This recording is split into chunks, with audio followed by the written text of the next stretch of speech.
When did you get interested in performance?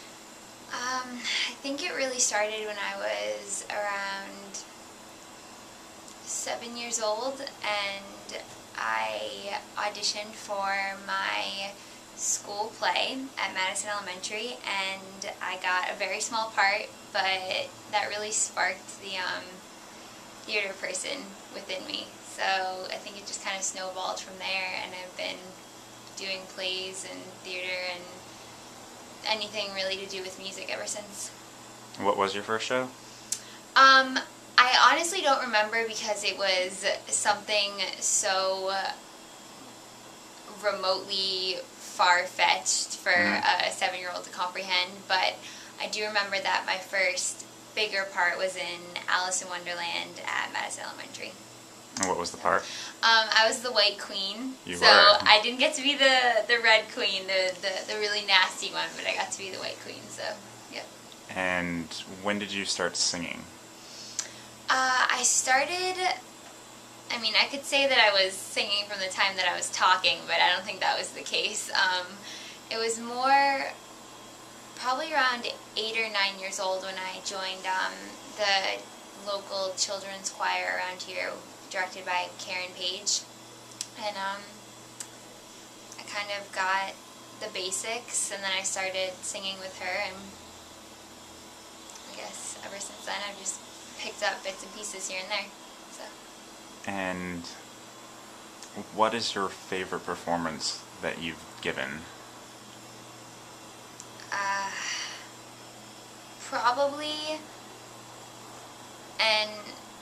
Probably Rent with Arts in Motion, but I will say that I did get to play Captain Hook in 6th grade in elementary school, and that was a blast. That was so much fun. So they really aren't comparable, but they were definitely two really fun performances.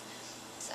And what was your most challenging acting experience? Would that also be Rent, or? Probably, yes, just because it's such, I mean, anyone who knows about Rent, they hear it, and it's such a controversial show, and I think it really stretches not only audience members when they watch it, but just actors and directors and producers and anyone who's involved in it. I mean, you really have to, that's a big show, so it takes stretching yourself to really get there to produce it. Yeah.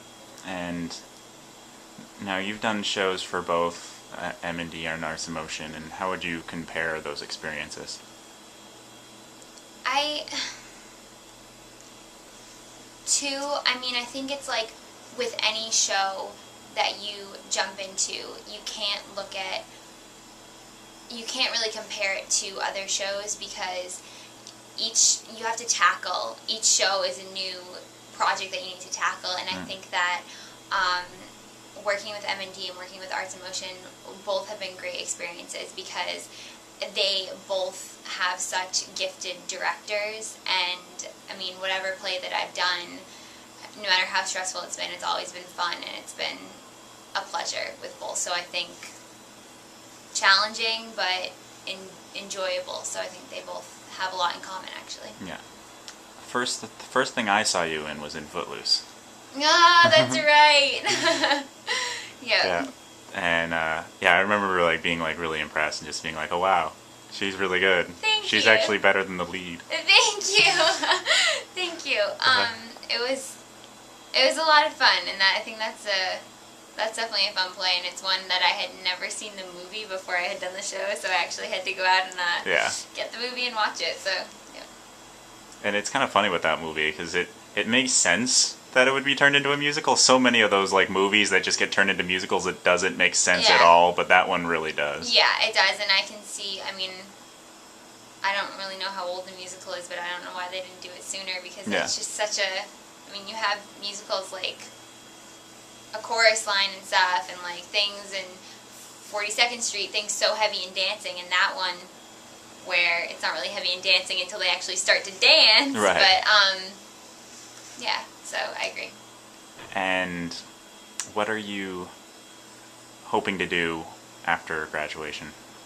Well, I am actually going to be attending LaSalle College in Newton, Massachusetts this fall, and I'll be majoring in fashion marketing, so the business side of fashion. And as much as I would love to pursue theater as a career, it's so just unpredictable, and I'm not really sure if I want to be living in a box on the side of it in New York City.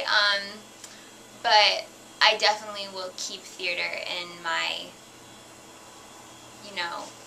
on my horizon, because it's a passion of mine, and so I'll keep that on the side, and whether I minor in it or something. Do you think you'll do plays and musicals in college? Time willing, yes. Yes, I do. And I'm sure when you come back for summer, Yes, you'll audition definitely. for stuff. Yeah. Definitely. When I come back for summer, even though I should probably work and save money, I'll probably audition for shows and do shows. So. And what's it been like post the Alpenglow New York? Well, I am still in North Conway, New Hampshire. Yeah. No.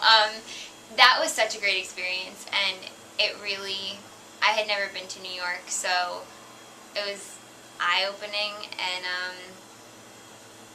since then I think I actually almost decided on a school in New York City, and